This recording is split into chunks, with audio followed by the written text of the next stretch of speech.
আশা করছি আজকের এপিসোড আপনাদের অনেক ভালো লাগবে। বেশি কথা না বলে সবার আগে চলে যাব আজকের প্রথম ঘটনায়। এখন যে ঘটনাটি আপনাদের সাথে শেয়ার করব, এই ঘটনাটি আমাদেরকে পাঠিয়েছেন নিপা ভট্টাচার্য। ওনার বাড়ি ভারতের পশ্চিমবঙ্গ রাজ্যের হুগলি জেলার ভদ্রেশ্বর নামক স্থানে। ওনার যে নামটি নিপা ভট্টাচার্য ওনার এই বংশীয় পদবিটা ঠিক আছে। নিপা শব্দটা ছদ্মনাম। উনি ওনার আসল নামটি পাঠিয়েছিলেন, যেহেতু ওনার আসল নামটি প্রকাশ করতে উনি অনিচ্ছুক, এই কারণে ছদ্মনাম নিপা ভট্টাচার্য আমরা আপনাদের সামনে উপস্থাপন করছি এই নামে আর কি। তো ঘটনাটি ওনার দাদুর সঙ্গে ঘটেছিল। ওনার দাদু রেলে সার্ভিস করতেন, ইন্ডিয়ান রেলওয়েতে। তো সময়কাল 1960 থেকে 70-এর মধ্যে ঘটনাটি ঘটে। ওনার দাদু বলরামবাটি নামক স্থানে রেলওয়েতে চাকরি করতেন, আর ওনার বাড়ি ছিল হলো লিলুয়া নামক স্থানে। তো উনি আসা যাওয়া করতেন প্রায় প্রতিদিনই, আর টাইমলি আসা যাওয়া করতেন, কিন্তু কখনো কখনো ওভার টাইম করতে হতো, যার কারণে বাড়িতে ফিরতে মাঝে মাঝেই দেরি হতো। তো এক রাত্রে উনি ওভার টাইম করতে করতে বেশ দেরি করে ফেলেন। তার উপর আবার বাড়িতে কিছু বাজার ঘাটেরও প্রয়োজন ছিল, এই কারণে অফিস থেকে বের হয়ে উনি আবার বাজারে যান। বাজার থেকে উনি যখন বাড়িতে ফেরত আসছিলেন, ওই যে লিলুয়া নামক যে স্থানটা, তো তখন কিন্তু রাত অনেক হয়ে গেছে, রাত 12টা বা এরকম কাছাকাছি সময় হবে আর কি। তো ওই সময় 1960-70 সালে ভারতেও কিন্তু যে গ্রাম অঞ্চল, সেখানেও অনেক ভয়ের ঘটনা ঘটতো। বিশেষ করে ওই সময় তো মানুষজন রাস্তায় খুব একটা বের হতো না রাতের বেলা, সকলেই তাড়াতাড়ি শুয়ে পড়তেন। ওই সমস্ত প্রত্যন্ত অঞ্চলগুলোতে ইলেকট্রিসিটির যেই ব্যবহারটা সেটাও কম ছিল। তো উনি যখন বাড়িতে ফেরত আসছিলেন, তখন রাস্তা দিয়ে আসছেন, রাস্তার একটা পাশে মোটামুটি ঘর বাড়ি রয়েছে, ছোট ছোট ঘর বাড়ি। চাঁদনি রাত ছিল। হঠাৎ করে উনি দেখেন যে শাড়ি পরা, মাথায় ঘোমটা দেয়া একটা বউ মানুষ, মানে নতুন বউ যেভাবে শাড়ি পরে থাকে, যেই ধরনের শাড়ি পরে থাকে, ঠিক এমন শাড়ি পরা এই বউ, সে কি করছে যে একটা বাড়িতে ঢুকছে, আবার কয়েক সেকেন্ড পরে বের হয়ে আরেকটা বাড়িতে ঢুকছে, এভাবে ছুটাছুটি করছে। তো এই যে যিনি দাদু, উনি কিন্তু অত্যন্ত দিল খোলা মানুষ ছিলেন, মানে খুব নরম হৃদয়ের মানুষ ছিলেন। সকলের উপকারে উনি এগিয়ে যেতেন। এমনও হয়েছে যে উনি বাড়িতে বসে আছেন, কে একজন এসেছে, বলছে যে আমার মেয়ের বিয়ে, তো জামাইকে তো একটা স্বর্ণের আংটি দিতে হবে, এই আংটিটা না দিলে তো বিয়ে হচ্ছে না বা বিয়ে ভেঙে যাচ্ছে। তখন এই দাদু নিজের হাত থেকে আংটি খুলে দিয়েছে যে যাও, এই আংটিটা দিয়ে দিলাম, তোমার জামাইকে দিয়ে দাও, মেয়েটার বিয়ে দাও। মানে উনি যদি উপস্থিত ভাবে কিছু করতে না পারতেন, নিজের কাছে যা ছিল সেটা দিয়েও মানুষের উপকার করার চেষ্টা করতেন। এরকম একজন ভালো হৃদয়ের মানুষ ছিলেন আর কি। তো উনি চিন্তা করছেন যে আরে একটা বউ মানুষ হয়তোবা রাতের বেলা বের হয়েছে, নতুন বউ, একই রকমের ঘর বাড়ি, অন্ধকারে মনে হয় পথ খুঁজে পাচ্ছে না, কোন বাড়িতে যাবে, এই বাড়িতে ঢুকছে, ওই বাড়িতে ঢুকছে, কি একটা অসুবিধা। তো উনি এই চিন্তা করছেন। উনি একবার ডাক দিলেন যে কি গো মা, তুমি কোন বাড়ির বউ, কোথায় যাবে আমাকে বলো, আমি পৌঁছে দিয়ে আসি। তখন এই দাদু দেখেন যে এই জিনিসটা কোনো উত্তর দিল না, বরঞ্চ এক বাড়িতে ঢুকে গেল আর বের হলো না। তখন দাদু চিন্তা করলেন যে মনে হয় এই মেয়েটি আসল বাড়িতে ঢুকে পড়েছে। তো উনি ওনার গতিতে হাঁটা শুরু করলেন। হাঁটতে হাঁটতে একটা মাঠের কাছে চলে আসলেন। মাঠের কাছে আসার পর একটু দূরে একটা সাদা ধোয়ার মতো কিছু দেখলেন। এর কিছুক্ষণ পরে দেখেন ওই বউটি আবারও তার সামনে দিয়ে হাঁটছে। উনি চিন্তা করলেন যে কি ব্যাপার, এই বউটি আবার এখানে আসলো কেন। উনি কিন্তু প্যারানর্মাল কোনো কিছু ভাবেন নাই। উনি চিন্তা করছেন যে মনে হয় যে এই বাড়িতে ঢুকেছিল ওইটাও ওর আসল বাড়ি না, যে বাড়িতে তার বিয়ে হয়েছে, তো মনে হয় এই কারণে বের হয়ে এসেছে। এরপর ওনার মাথায় একটা বিষয় স্ট্রাইক করে, সেটা হলো যে আচ্ছা, এই মেয়েটা আত্মহত্যা করতে যাচ্ছে না তো? তার ভাবভঙ্গি দেখে তো মনে হচ্ছে আত্মহত্যা করতে যাচ্ছে। কারণ ওই সময় কিন্তু অনেকেই এইভাবে বাড়ির বউরা রাতের বেলা বের হয়ে আত্মহত্যা করতো পারিবারিক অশান্তির কারণে। তো উনি চিন্তা করছেন যে সামনের দিকে তো একটা পুকুর আছে, ওই মেয়েটা কি ওই দিক যাবে নাকি, ওখানে আবার আত্মহত্যা করবে নাকি, কি একটা সর্বনাশের কথা, মেয়েটা আত্মহত্যা করবে, উনি তো এটা হতে দিতে পারেন না। উনি পেছন থেকে ডাকছেন, কি গো মা, তুমি কোথায় যাও, দাঁড়াও, কি সমস্যা আমাকে বলো, কোন বাড়ির বউ তুমি, কোথায় যাবে আমাকে বলো। কোনো উত্তর নাই। উনি সত্যি দেখছেন যে ওই যে বউ বেশি যে নারী অবয়বটি ওই সামনে একটা পুকুরের কাছে গেছে, উনিও পুকুরের কাছে গিয়েছে। কিছুক্ষণ আগে কিন্তু গুড়ি গুড়ি বৃষ্টি হয়েছিল, কিছুটা কাদা কিন্তু চারদিকে রয়েছে। তো উনি ওই মেয়েটির পিছু নিয়েছেন, বারবার বলছেন যে মাগো কোনো দুর্ঘটনা ঘটাইও না, ধৈর্য ধরো, তুমি আমাকে বলো কি সমস্যা, আমি কথা বলবো তোমার আত্মীয় স্বজনদের সাথে, মাগো তুমি কিন্তু মরতে বসো না, কিন্তু খবরদার, এই কাজটা ভালো না। এইভাবে উনি পেছন থেকে বুঝাচ্ছেন। আর ওই যে অবয়বটি সেটা কি করছে, পুকুর তো মূলত ডিম্বাকৃতির পুকুর ছিল, ওইটা চার কোনাও না, অনেকটা ডিম্বাকৃতির ছিল। তো ওই মেয়েটি পুকুরের চার কোনা ধরে হাঁটছে, আর এই যে দাদু উনি ওই মেয়ের পিছু পিছু হাঁটছে। মেয়ের থেকে তার ডিস্টেন্স 7 থেকে 8 হাত হবে। মেয়েটি কিন্তু পেছন থেকে ঘুরে তাকাচ্ছে না, সে ওইভাবে ঘুরছে। তো একটা পর্যায়ে কি হলো, ওই পুকুরে একটা ঘাট ছিল, ওই ঘাট দিয়ে মেয়েটি নামা শুরু করেছে। দাদু চিন্তা করছে সর্বনাশ, এই মেয়েটা তো এখন পুকুরের মধ্যে ঝাঁপ দেবে, তাকে তো ধরতে হবে।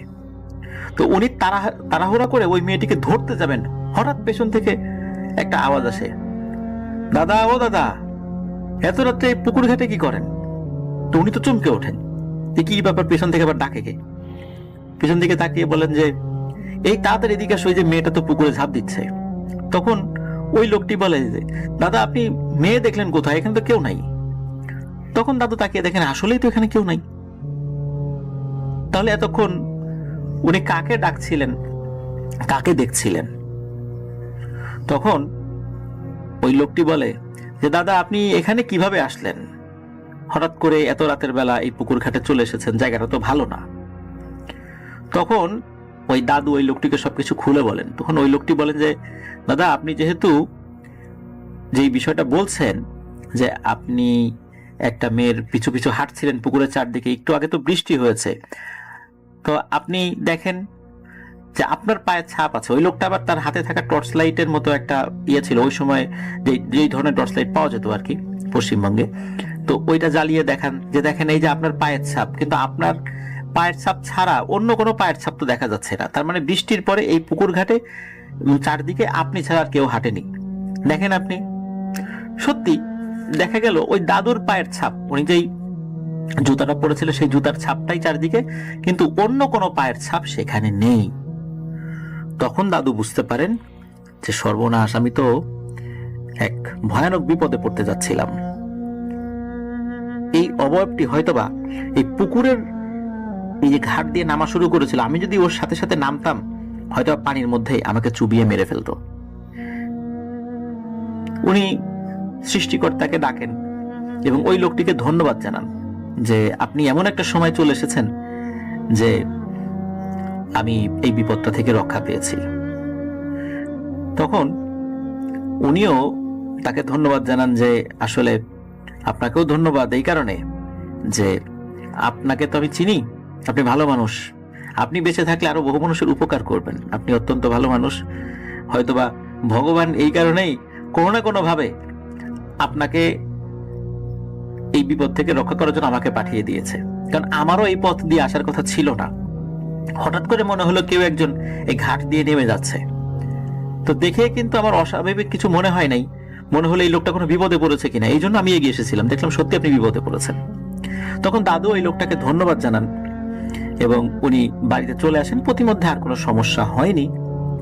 প্রিয় লিসেনার্স, এই ঘটনা থেকে কিন্তু একটা জিনিস আমরা শিক্ষা পাই, কোনো মানুষ যদি অন্যের উপকার করে, তিনি যদি কখনো বিপদে পড়েনও, কোনো না কোনো ভাবে সৃষ্টিকর্তা তাকে ওই বিপদ থেকে রক্ষা করার জন্য মানুষ হোক, জিন হোক, এমনকি কোনো প্রাণী হলেও তাকে পাঠিয়ে দেন। এই দাদু অসংখ্য মানুষের উপকার করেছেন তার সাধ্যের মধ্যে থেকে। উনি বিপদে পড়েছিলেন, হয়তোবা মধ্যরাতের কোনো আগন্তুক পিশাচিনীর খপ্পরে পড়েছিলেন, যার কারণে ওনাই একদম বিপদের আগ মুহূর্তে কোনো একজন মানুষ তাকে দেখে ফেলেছিল, এই জন্য তাকে ডাক দিয়েছিলেন। তাহলে আমরা বুঝতে পারছি যে মানুষের উপকার যারা করেন অবশ্যই স্রষ্টা তাদের সাথে থাকেন। এই ঘটনার শিক্ষা এটাই। হ্যাঁ, এর মধ্যে ভয়ের অনেক জিনিস আছে, কিন্তু ভয় থেকেও কিন্তু আমরা শিক্ষা পেতে পারি প্রিয় লিসেনার্স। এই ঘটনা আমাদের এমন জিনিসটাই শিক্ষা দেয়। আশা করছি ঘটনাটি আপনাদের ভালো লেগেছে। ধন্যবাদ জানাচ্ছি নিপা ভট্টাচার্যকে, চমৎকার একটি ঘটনা আমাদেরকে পাঠিয়েছেন। তিনি আরো জানিয়েছেন যে তার দাদু বিভিন্ন সময়, যেহেতু রেলে সার্ভিস করতেন, বিভিন্ন সময় আরো অনেক ভয়ের ঘটনার মুখোমুখি তিনি হয়েছেন। সেগুলো আমাদেরকে পরবর্তীতে পাঠাবেন, আমরা সেই ঘটনাগুলোর অপেক্ষায় থাকবো। ঘটনাগুলো যদি সিলেক্ট হয় অবশ্যই প্রিয় লিসেনার্স আপনাদের সামনে উপস্থাপন করব।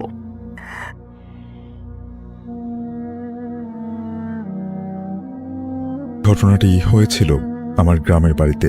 ঘটনাটি বলার আগে আমি আমার গ্রামের বাড়ির একটু বর্ণনা দিচ্ছি। খুব খোলামেলা একটা জায়গার মধ্যে আমাদের বাড়িটা, খুবই বড় একটা বাড়ি। বাড়ির সাথে অনেক বড় বারান্দা। যারা গ্রামের বাড়িতে বারান্দা দেখেছেন তারা হয়তো বুঝতে পারবেন যে সেই বারান্দাটা কিরকম হয়ে থাকে। সেই বারান্দার কোনো প্রাইভেসি নেই, বাহিরের যে কেউ আসতে পারে। সময়টা ছিল 2004 সালের কাহিনী। যাই হোক, আমি আমার সাথে ঘটে যাওয়া ঘটনাটা আমি আমার মায়ের ভাষায় বলছি। সেদিন বাড়িতে কেউ ছিল না। আমার শাশুড়ি, শ্বশুর আর ছোট দেবর গিয়েছিল। আমাদের শাশুড়ির মা অসুস্থ, তার বাপের বাড়িতে। আমি আর আমার 2 মেয়েকে নিয়ে বারান্দায় ছিলাম আর হাতে কিছু কাজ করছিলাম। হঠাৎ বাড়ির ভেতরে আমি কিছু পড়ার শব্দ পেলাম। আমি বাড়ির ভেতরে গেলাম। ভেতরে গিয়ে রান্নাঘরে উপরে রাখা ডালের বাসাটা পড়ে গেছে, তাই আমি সেগুলো উঠাতে ব্যস্ত। হঠাৎ বাহির থেকে কেউ যেন ডেকে বলল, ভাবি, মেয়ে তো নিচে পড়ে গেছে। আমি জবাবে বললাম, কোন মেয়ে ভাই? আচ্ছা ভাই, ঠিক করে রাখেন, আমি আসতেছি। তারপর লোকটা আর কোনো শব্দ করলো না। ভাবলাম হয়তো চলে গেছে। তারপর বাহিরে আসলাম, আর এসে যা দেখলাম তার জন্য আমি প্রস্তুত ছিলাম না। আমার বড় মেয়ে, অর্থাৎ যিনি ঘটনাটা লিখছেন, তিনি খুব বাজেভাবে চুল কাটা ছেঁড়া করে আর চোখের ভ্রু তুলে ফেলেছে। আমি কি করব বুঝতে পারছিলাম না।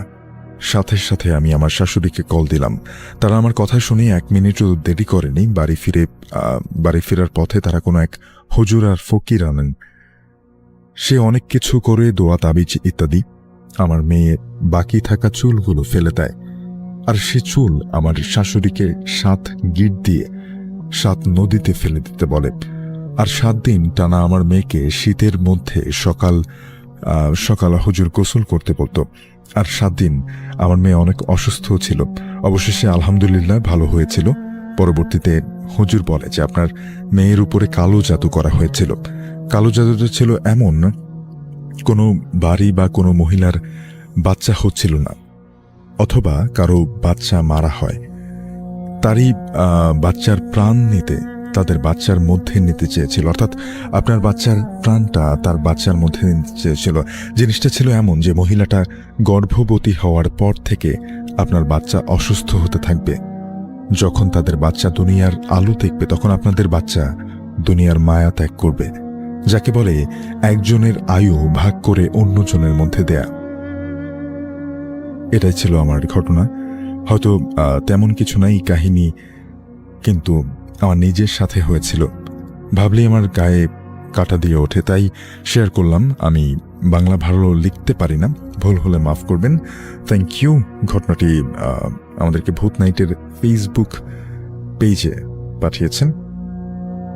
অনেক অনেক ধন্যবাদ ফারিহা, বাসার, আনিকা সহ যারা যারা ঘটনা পাঠিয়েছেন সবাইকে। আসসালামু আলাইকুম শাফিন ভাইয়া। ওয়ালাইকুম আসসালাম। আমার নাম সাজিদ এম হাসান আদিব। আমি ঢাকার খিলগাঁওয়ে থাকি। আমি একজন নিয়মিত শ্রোতা। যে ঘটনাটি লিখে পাঠাচ্ছি সেটা আমার সাথে কিছুদিন আগেই ঘটে যাওয়া। আমার গ্রামের বাড়ি কুমিল্লায়। আমার দাদি গ্রামে থাকেন। দাদি অসুস্থ হওয়ায় দাদিকে দেখতে 2 দিনের জন্য বাবা মায়ের সাথে গ্রামে গিয়েছিলাম। দিনটা ছিল শুক্রবার। সন্ধ্যার পরে গ্রামের ভাইদের সাথে বাইকে করে লালমাই গিয়েছিলাম ঘুরতে। আমরা 2টা বাইক নিয়েছিলাম। 2টি বাইকে মোট 4 জন ছিলাম। বাড়িতে ফিরে আসার সময় অন্য বাইকটা একটা কাজের কারণে আমাদের সাথে ফেরেনি। আমার চাচাতো ভাই বাইক চালাচ্ছিল আর আমি পেছনে বসেছিলাম। যখন আমরা গ্রামের রাস্তায় প্রবেশ করি তখন আমি লক্ষ্য করলাম জায়গাটা খুবই নীরব, চারপাশে কোনো বাড়িঘর নেই। তখন বাইকের আলোতে আমরা স্পষ্ট দেখতে পারছিলাম সামনে কোথাও কোনো মানুষ নেই। তখন আমার চাচাতো ভাই একটু জোরেই বাইক টান দিল। ঠিক হঠাৎ করেই আমি এবং আমার চাচাতো ভাই আমরা দুজনেই দেখতে পেলাম অনেক লম্বা একজন লোক রাস্তার পাশে দাঁড়িয়ে আছে। লোকটা এত লম্বা ছিল যে দেখলে মনে হবে না সে কোনো সাধারণ মানুষ। লোকটার গায়ে কালো চাদর মোড়ানো ছিল। লোকটা রাস্তার পাশে দাঁড়িয়ে একভাবে দাঁড়িয়েছিল। লোকটা হঠাৎ করেই বাইকটা চলে যাওয়ার সাথে সাথে ঘাটটা তড়িৎ বেগে আমার দিকে ঘোরালো এবং লোকটার চোখ দিয়ে যেন লাল আলো বের হচ্ছিল। লোকটাকে ওভারটেক করার পরে আমি বাইকের পেছন থেকে আবার লোকটার চেহারা দেখার জন্য চেষ্টা করলাম, কিন্তু ল্যাম্পপোস্টের আলোতেও লোকটার চেহারা অস্পষ্ট বা ঘোলা মনে হচ্ছিল। তার হাত পা দেখা গেলেও মনে হচ্ছিল না চেহারার জায়গাটা অন্ধকার। এই ঘটনা ঠিক 10 মিনিট পরও সবকিছু তখন স্বাভাবিক চলছিল। হঠাৎ আমি অনুভব করলাম আমার কাঁধে একজন হাত রাখলো পেছন থেকে। ওই হাতটা ছিল বরফের মতো ঠান্ডা। আমার তখন বুঝতে দেরি হলো না যে আমার সাথে কিছু ঘটতে চলেছে। আমি তখন চোখ বন্ধ করে মনে যেই সূরা আসছিল পাঠ করতে লাগলাম, আর সাথে সাথে সবকিছু স্বাভাবিক হয়ে গেল। এই ঘটনা সম্পর্কে আমি আমার চাচাতো ভাইকে কোনো কিছু বুঝতে দেইনি। বাড়িতে ফেরার পরে আমি ওকে জিজ্ঞেস করেছিলাম রাস্তার পাশে কাউকে দেখেছে কিনা। ও তখন বলেছিল হ্যাঁ, একটা জুব্বা পরা লম্বা লোক দাঁড়িয়েছিল সেখানে। বাড়িতে ফেরার পরে রাতের খাবার শেষ করে আমি শুয়ে পড়লাম। আমি বাড়ির কোণার রুমে একা একা শুয়েছিলাম। আমি যেখানে শুয়েছিলাম ওর সাথে একটা জানালা ছিল, আর ওই জানালাটা দিয়ে বাড়ির উঠোন পুরোটা দেখা যেত। প্রায় আধা ঘন্টা বিছানায় ছটফট করার পরে আমার চোখ লাগলো এবং আমি ঘুমিয়ে পড়লাম। আনুমানিক মাঝরাতে আমার কিসের যেন একটা শব্দে ঘুম ভাঙল। তখন আমি উঠে জানালা দিয়ে বাইরের দিকে উঠোনের দিকে লক্ষ্য করলাম। ঠিক ওই উঠোনের মাঝখানে ওই লোকটাই দাঁড়িয়ে আমার দিকে ইশারা করে আমাকে ডাকছে। এটা দেখে আমি প্রচন্ড পরিমাণে ভয় পেলাম। আবারও সূরা পাঠ করার পরে আমার কাছে সবকিছু স্বাভাবিক মনে হতে থাকলো। আমি আর ওই উঠোনের দিকে না তাকিয়ে জানলা বন্ধ করে ঘুমিয়ে পড়লাম। পরদিন থেকে আমার হালকা হালকা জ্বর ছিল। এরপর আর আমার সাথে তেমন কিছু ঘটেনি। দুঃখিত ভাইয়া, আরেকটা কথা বলা হয়নি যে পরদিন আমার দাদিকে বলায়, আমার দাদি পুরনো দিনের মানুষ, তিনি কিছু আমল জানতেন। তিনি সেই সব আমল করে ফু দেওয়ার পরে আমার সাথে আর কোনো সমস্যা হয়নি। এখন আমি সুস্থ আছি, দোয়া করবেন শাফিন ভাই। আল্লাহ হাফেজ। ঘটনাটি আমাদেরকে আমার ফেসবুক পেজে পাঠিয়েছেন সাজিদ এম হাসান আদিব।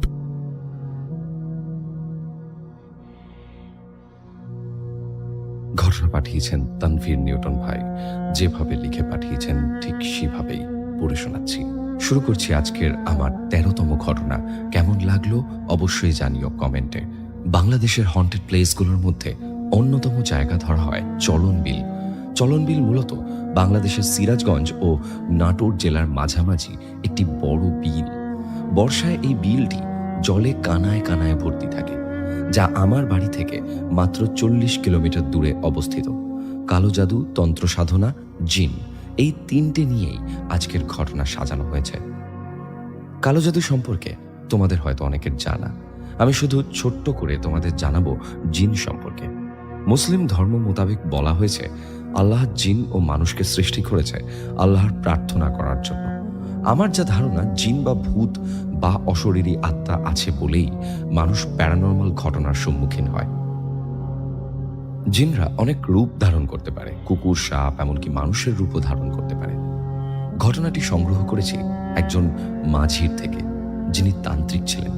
তান্ত্রিকতা ও কালো জাদুর জন্য যিনি ইন্ডিয়ার নাগাল্যান্ডের জঙ্গলেও ছিলেন অনেকদিন, কিন্তু এখন তিনি তান্ত্রিকের কোনো কাজকর্ম করেন না। তিনি আমারও পরিচিত, বিশেষ করে তার যে বউ রয়েছে তার মাধ্যমেই পরিচয়। জিন ভূতের আচর বা কুদৃষ্টি দিলে তার তেল পড়া তাবিজ খুব কাজের। ছোটবেলায় আমার এমন সমস্যা ছিল, যার কারণে বাবা তার কাছে আমায় নিয়ে যেতেন, যার কারণে তার বরের নাগাল্যান্ড যাবার ঘটনারও সত্যতা রয়েছে। উল্লেখ্য, তাকে আমার বাবা ইন্ডিয়া থেকে অভিবাসন প্রক্রিয়ায় বাংলাদেশ ফিরিয়ে এনেছিলেন। একেবারে ঘটনা তোমাদের কাছে তুলে ধরবো বলে ভয় কতটা পাবে তোমরা জানি না আমি, তবে ভয়, রহস্য, কালো জাদু, তন্ত্রমন্ত্র, কুফরি এই সব মিলিয়ে একটি সত্য ঘটনা তোমাদের সামনে তুলে ধরছি। ঘটনা বলার সুবিধার্থে হুবহু তুলে ধরছি সেই ব্যক্তির জীবনে ঘটা কিছু অভিশপ্ত ঘটনা। আমি ফটু, চলনবিলের একটি গ্রামে আমার বেড়ে ওঠা। বাবা ছিলেন স্থানীয় একটি মাজারের খাদেম। বলে রাখা ভালো, মাজারের খাদেমের কাজ হলো মাজার দেখাশোনা করা।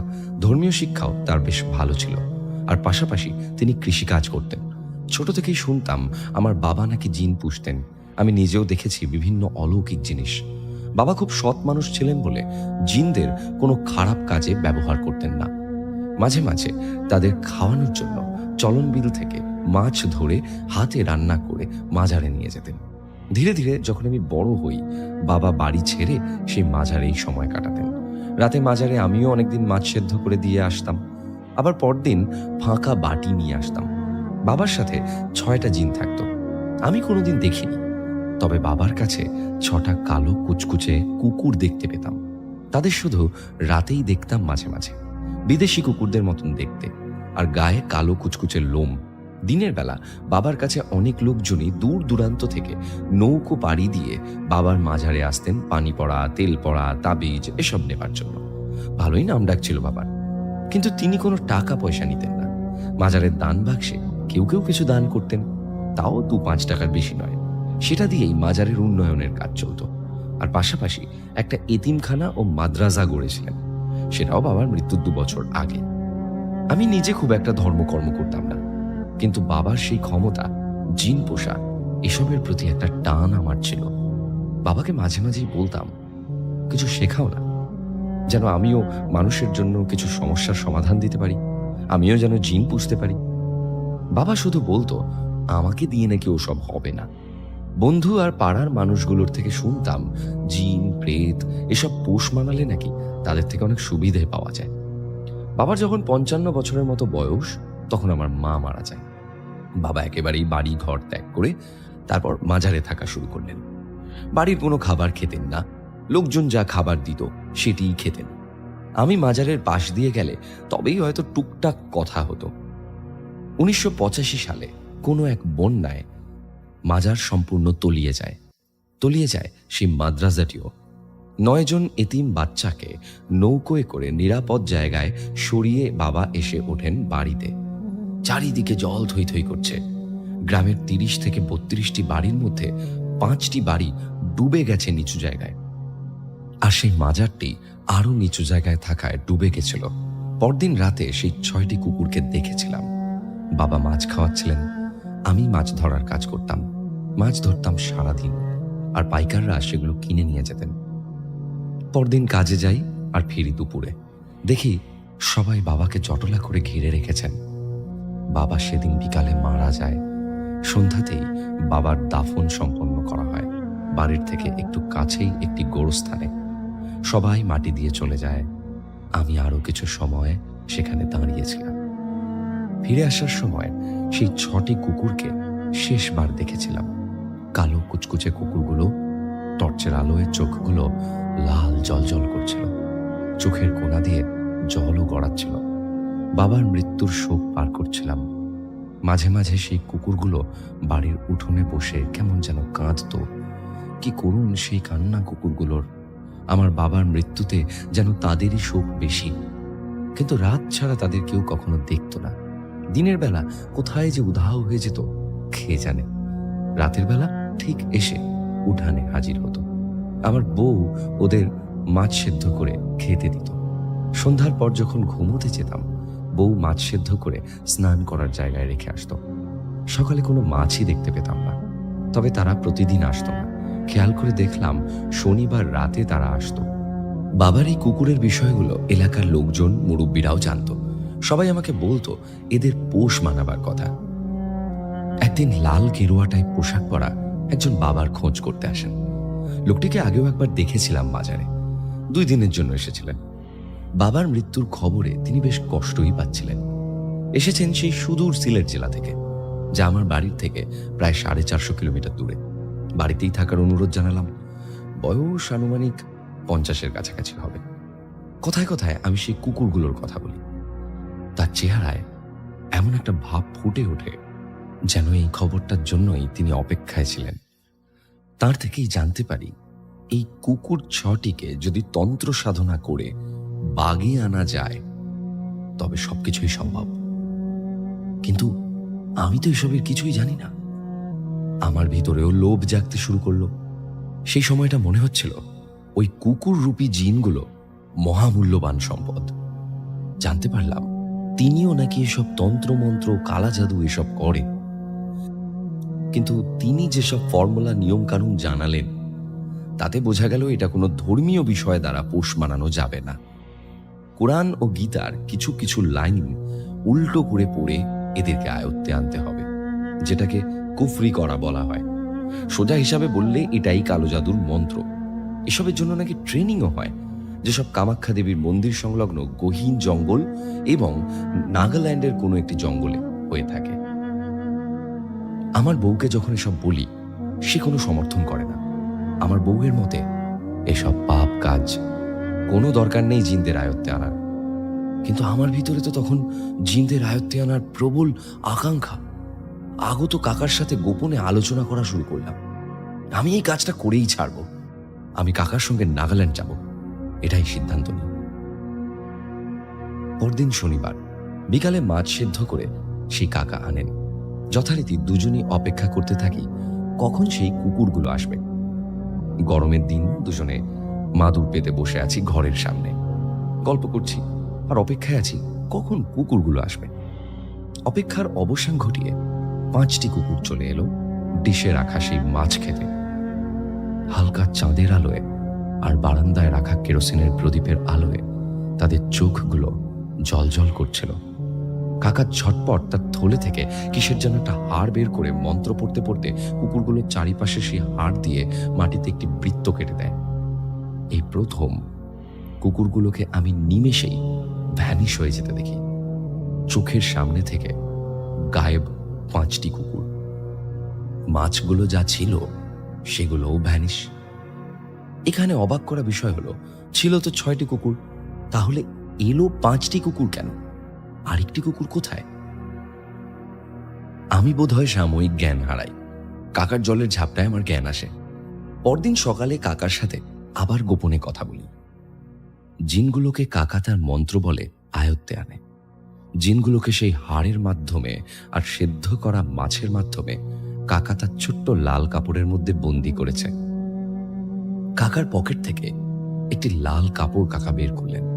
ছোট একটি লাল কাপড় পুটলির মতন করে রাখা। পুটলির মুখটা সুতো দিয়ে বাঁধা, আর সেই সুতোটিও 11টি গিট দেওয়া। মানে এমন একটি সুতো যে সুতোয় 1/2 ইঞ্চি পর পর একটি করে গিট্টু দেওয়া। এই সুতোটা তাদের কাছে লোহার খাঁচার চাইতেও কঠিন। তন্ত্র সাধনার পর এই জিনগুলো শুধু আমার কথাই শুনবে। আমার বলতে আমার বাবার সাথে রিলেটেড যারা রয়েছে তাদের কথাই শুনবে। কাকার সাথে আমার ডিল হয় যে আমরা এই সাধনা শেষ হলে 5টি জিনের 2টি কাকাকে দান করতে হবে। আমাকে অর্ডার করতে হবে যে তোমরা 2জন জিন আজ থেকে কাকার সকল কথা শুনবে। বিনিময়ে কাকা আমাকে সবকিছু শেখাবেন, নাগাল্যান্ড নিয়ে যাবেন। কাকার কাছ থেকে আরো জেনেছি জিনদের আয়ত্তে আনার সুবিধে কি কি। মূলত জিনদের দ্বারা প্রভাবিত করে মানুষকে বশে আনা যায়, আর মানুষকে বশে আনতে পারলে অনেক অসাধ্য কাজও সাধন হবে। সেটা টাকা পয়সার দিক থেকে হোক, বা কোনো কাজের দিক থেকে হোক, বা কোনো স্বার্থ চরিতার্থের দিক থেকেই হোক। তবে এই তন্ত্র সাধনা করে জিনদের আয়ত্তে আনলেও সেটা সাময়িক সময়। এই জিনদের ঘোর নাকি এক সময় কেটে যায়, আর তাদের দ্বারা বেশি জঘন্য কাজ করিয়ে নিলে ঘোর কাটার পর অনেক সময় তারা রেগে গিয়ে তার মালিককেই ক্ষতি করে দেয়। জিনরা সেই সময়টুকু মানুষের দাস হয়ে থাকে, আর সঠিক নিয়মে কোরআনের নিয়ম কানুন অনুযায়ী জিনদের যদি বশে আনা হয় তাহলে জিন সারা জীবনই বশে থাকে। তবে সেই উপায়ে জিনদের দ্বারা কোনো কাজ করানো যাবে না। তারা শুধু বন্ধুর মতোই রয়ে থাকবে। তারা স্বাধীনভাবেই তোমার আশেপাশে চলাফেরা করবে, যেমনটা ছিল আমার বাবার। আর ওই যে একটা কুকুর গেল কোথায়? ছিল তো 6টা, এসছিল 5টা। এই একটা কুকুরের উত্তর পাবে ঘটনার শেষের দিকে। আমি কাকার সাথে নাগাল্যান্ড যাওয়ার সিদ্ধান্ত নিই। বউয়ের শত নিষেধ না মেনে 2 দিন পর রওনা হই সিলেটের উদ্দেশ্যে। জীবনে প্রথমবার যাওয়া কোনো ভিন দেশ। কাকা কোন দিক থেকে নিয়ে যাবেন সেসব রাস্তা কিছুই চিনি না। কখনো বাসে, কখনো ট্রেনে, নদীতে করে বাংলাদেশের বর্ডার থেকে ইন্ডিয়াতে, আবার বাস, ভ্যান গাড়ি এসবে করে 6 দিন পর পৌঁছেছি পাহাড়ি ঘেরা এক জঙ্গলে কিছু ভিন্ন চেহারার মানুষ, যাদের কথাবার্তাও ভিন্ন। একটা বড়সড় বাড়ির ভেতর প্রায় 30 জনের মতন মানুষ, যারা সকলেই গোপনাঙ্গে শুধু একটি কালো কাপড় জড়িয়ে আছে। আমাকে কাকাকে সব জামা কাপড় খুলে রাখতে হয়েছিল 90 দিনের জন্য। বাড়ির উঠানে অগ্নিযজ্ঞের জায়গা সহ আরো অনেক কিছু ছিল। একজন গুরু টাইপ মানুষ আছে যাকে সবাই মান্য করে। তিনি পুরো উলঙ্গ অবস্থায় থাকেন এবং তিনি মাঝে মাঝে আসতেন। গৌরবদা কিভাবে তিনি এই তন্ত্রমন্ত্র শিখেছেন তার বিস্তারিত আমাকে আর জানাননি। অনেক প্রশ্ন করার পরও তিনি উত্তর দেননি। তার সাধনা শেষ হতে প্রায় 5 মাস লেগে যায়। সেখানেই তিনি জিন ভাগাভাগি করেন। 2 জিনকে আদেশ দেন তারা যেন সেই কাকার আদেশ পালন করেন। এবার বাংলাদেশে ফেরার পালা। জিনগুলো তখন আর কাপড়ে বাঁধা নেই। ইচ্ছা করলেই যে কোনো জায়গায় তন্ত্রমন্ত্রের মাধ্যমে হাজির করা যেত। জিনগুলোর বাস ছিল সেই চলন বিলের একটি এলাকার তুলা গাছে। সেখান থেকেই তার বাবার সঙ্গে যোগাযোগ হয়েছিল। এবার আবার সেই লোকটির হয়ে বলা শুরু করছি। বাংলাদেশে ফেরার সময় আমি ও কাকা আসাম মেঘালয়ের একটি নদী, যেটি বাংলাদেশে এসেছে, সেই পথ দিয়ে ফেরার সিদ্ধান্ত নিই। নদী সাঁতরে আমাদের বাংলাদেশে ঢুকতে হবে। সেই সময় ইন্ডিয়ান বিএসএফ এর গুলিতে কাকা মারা যান আর আমাকে গ্রেফতার করে পুলিশে দেওয়া হয়। আর সেখান থেকে তোমার বাবা মানে নিউটন ভাইয়ের বাবা বাংলাদেশ অভিবাসন কেন্দ্রে যোগাযোগ করে ফিরিয়ে আনেন আমায় বাংলাদেশে। বাংলাদেশে আসার পর আমার প্রথম 2টি কাজ ছিল। সেটা হলো অমাবস্যার রাতে পাঠাকে যেভাবে এক কোপে বলি দেওয়া হয় সেভাবে 3টি পাঠা বলি দিতে হবে, আর সেই রক্ত আমার মাথায় ঢালতে হবে। সেই রক্ত মাথায় ঢেলে একটি জীবন্ত বিড়ালকে পেছনের 2 পা ধরে টেনে চিড়ে ফেলতে হবে, আর সেই পেছনের পায়ের হাড় দিয়ে আমাকে সব জিনদের ভয় দেখিয়ে কাজ সারতে হবে। আরেকটি বড় জিনিস হলো সেই রাতেই ওই বিড়ালের পায়ের হাড় নিয়ে মানুষের মাথার খুলি কালেক্ট করতে হবে। এই কাজগুলো করার সময় অনেক ধরনের জিন ও অশরীরী আত্মা পিছন থেকে অনেক বাধা সৃষ্টি করবে। সেদিকে না মনোযোগ দিয়ে টার্গেট রাখতে হবে সোজা কবরে যাওয়া আর পুরনো কবর থেকে মাথার খুলি কালেক্ট করা। পিছনে তাকালেই সব ভেস্তে যাবে। আর মাথার খুলি কালেক্ট করার পর ওই হাড় দিয়ে খুলিতে মন্ত্র পাঠ করে 11 বার টোকা দিতে হবে, আর বিড়ালের সেই হাড়টি কবরেই রেখে মাথার খুলিটি নিয়ে আসতে হবে। অমাবস্যার দিন প্রথম 2টি কাজ আমি ঠিকঠাক করি। এবার বিড়ালের পায়ের হাড় 2টির মাংস ছাড়িয়ে একটি হাড় বাড়িতে রেখে আরেকটি হাড় নিয়ে ছুটে চললাম কবরের দিকে। বাড়ি পেরিয়েই অন্ধকার ঘুটঘুটে রাস্তা। তখনও এলাকায় বিদ্যুৎ নামক জিনিসের দেখা নাই। একটু পথ পেরিয়ে বাঁশঝাড়ের পাশ দিয়ে গ্রামীণ পথ। রাত তখন আনুমানিক 1:30টা। রাস্তা দিয়ে এগোচ্ছি আর আমার পিছনে যেন অনেক হাঁটা চলার শব্দ, গুণগানির শব্দ, চিৎকার চেঁচামেচির ভেতরে অনেক ধরনের ডাকাডাকি। কখনো আমার 12 বছর বয়সী ছেলে ডাকছে, কখনো আমার ছোট মেয়ে কেঁদে কেঁদে ডাকছে বাবা বাবা বলে। আমার মৃত বাবা ডাকছে, ফটো শুনে যা বাবা। মা ডাকছে, পাড়ার মৃত মানুষদের ডাক। আমি শুনেছি এমনটাই নাকি হয়, কিন্তু আমাকে লক্ষ্য স্থির রেখে সরাসরি কবরে গিয়ে মাথার খুলি কালেক্ট করতে হবে। শুধু এই একটি মাত্র ধাপ, তারপরেই আমি আমার এতদিনের পরিশ্রম সার্থক করতে পারবো। কোনো বাতাস নেই, তারপরেও যেন বাঁশ ঝাড়ে বাঁশের সাথে বাঁশের যুদ্ধ বেঁধে গেছে। শিরদাঁড়া বেয়ে অনবরত ঠান্ডা স্রোত নামছে। ঘুটঘুটে অন্ধকারের মধ্যে আমি সেই কাঙ্ক্ষিত কবরের কাছে পৌঁছই। আগে থেকে ঠিক করে রাখা সেই কবরের কাছে যাই। কবরটি অনেকটাই ভেঙে গেছে। 3 বছরের একটি পুরনো কবর। ভাঙা বাঁশগুলো সরিয়ে নেমে পড়ি কবরে। এই অন্ধকারে হাতড়ে হাতড়ে ঠিক খুঁজে পাই মাথার খুলি। মন্ত্র পড়ে সেখানেই বিড়ালের সেই পায়ের হাড় দিয়ে মাথার খুলিতে 11টি আঘাত করি। মুহূর্তেই সেই সব আওয়াজ, সব চিৎকার চেঁচামেচি বন্ধ। চারিদিকে শুধু রাতের ঝিঝি পোকার শব্দ। বিড়ালের পায়ের হাড়টি সেই কবরে রেখে মাথার খুলিটি লুঙ্গি দিয়ে মুড়িয়ে বাড়ি ফিরি। কেরোসিন বাতির আলোয় আমার বউ আমার এসব রক্তমাখা শরীর দেখে জ্ঞান হারায়। খুলিটি গোপনে লুকিয়ে রেখে বউয়ের মাথায় জলের ঝাপটা দিতেই তার জ্ঞান ফেরে। গোসল করে ঘুমিয়ে পড়ি, তখন রাত আনুমানিক 4টে। স্বপ্ন দেখি একটা। স্বপ্নে দেখতে পাই আমার ছেলে ও মেয়ের লাশ বাড়ির আঙিনায়। লোকজন সবাই দেখতে এসেছে।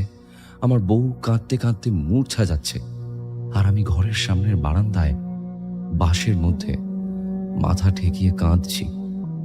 আমার ঘুম ভাঙতেই দেখি সকাল হয়ে গেছে, আনুমানিক 7-8টা হবে।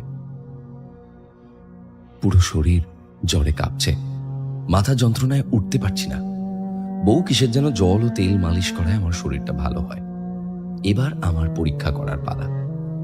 মন্ত্র পড়ে জিনদের দ্বারা প্রভাবিত করে ভালোই টাকা পয়সা চলে আসে আমার। কিন্তু এসব আমার বউয়ের পছন্দ নয়। বউ আমার সাথে আর রাতে থাকে না, পাশের ঘরে আমার সন্তানদের নিয়ে ঘুমোয়। প্রায় রাতেই আমি সেই বিভৎস স্বপ্নটি দেখি। মৃত ব্যক্তিদের ডাক আর আমার সন্তানদের মৃতদেহ উঠোনে পড়ে থাকে। সেই স্বপ্ন আঁতকে উঠে আমার ঘুম ভেঙে যায়। টাকা পয়সা যখন একটু হয়, তখন সিদ্ধান্ত নিয়ে গ্রাম ছেড়ে নাটোর শহরে একটি বাড়ি করব। যে জায়গাতে বাড়ি করব সেই জায়গার মালিককে আমি 50,000 টাকা অ্যাডভান্স করি, কোনো দলিল ছাড়াই।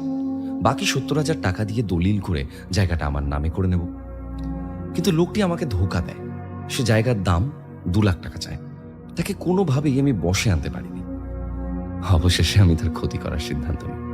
সেজন্য লাগবে তার মাথার চুল, এবং সে যেই বাড়িতে থাকে সেই বাড়ির আঙিনার মাটি।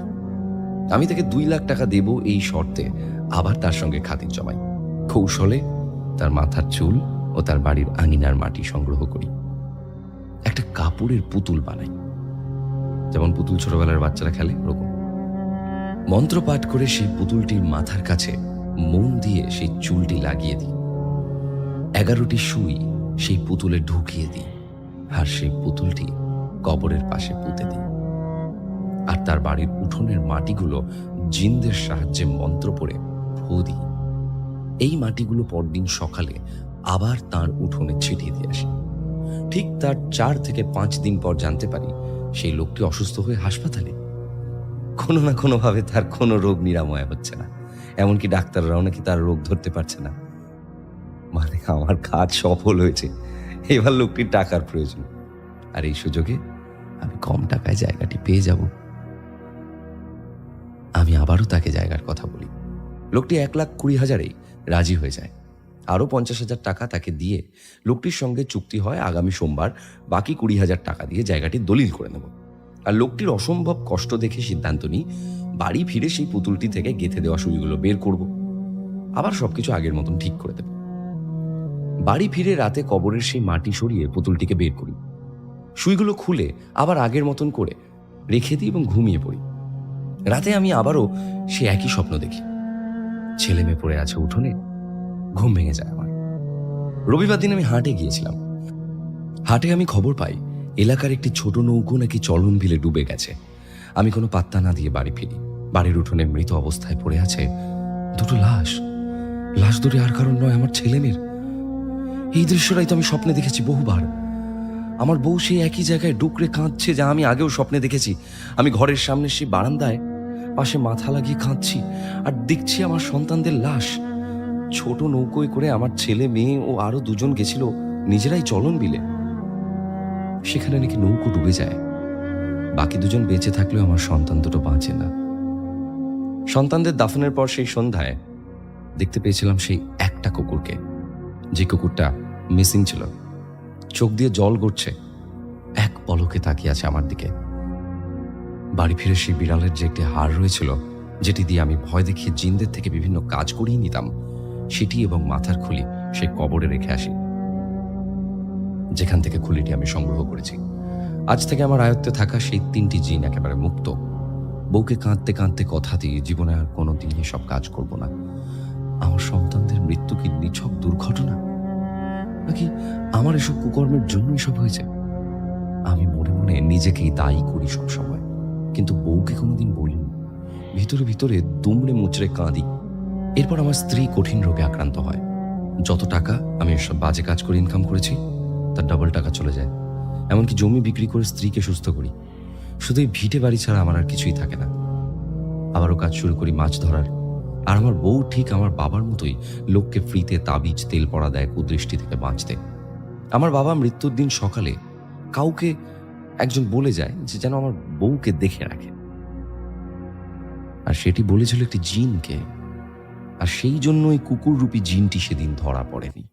সেই জিনটিও আমার বউয়ের অনুমতি নিয়ে চলে যায় একদিন, আর আমার বউকে শিখিয়ে দিয়ে যায় মানুষের উপকারে আসে এমন কিছু কাজ। আমিও আল্লাহর কাছে সমর্পণ করে ধর্মকর্ম করি। মাছ ধরে বর্ষাকালগুলোতে ভালোই রোজগার হতো, কিন্তু কে খাবে এই টাকা? নিজের কোনো সন্তান নেই, দত্তক নেই দুজন এতিম ছেলেকে। আজ তারাই আমার ছেলে। আজও মাঝে মাঝে কাঁদি, আল্লাহর কাছে ক্ষমা চাই আমার অতীতের ভুলগুলোর জন্য।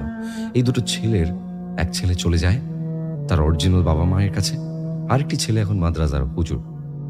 তবে কি ফটুর দুই সন্তানের মৃত্যুর জন্য ফটু নিজেই দায়ী? কেনই বা সেই স্বপ্নটি বারবার দেখতো ফটু? প্রশ্ন রেখে গেলাম অডিয়েন্সদের কাছে। গৌরবদা এই লোকটির সাথে আমার বাবার পরিচয় ছিল, কারণ তার বাবার সেই মাজারটি ছিল। সেখানেও আমার বাবা গেছিলেন। আর আমার দাদু তখন বৃহত্তর পাবনা জেলার দারোগা ছিলেন। দাদুর সাথেই ঘুরতে গিয়েছিল। তখন থেকেই বাবার সাথে পরিচয়, আর এই ফটুর সাথে পরিচয়। ফটু চাচার বয়স এখন 70-এর কাছাকাছি। এই ছিল আজকের ঘটনা।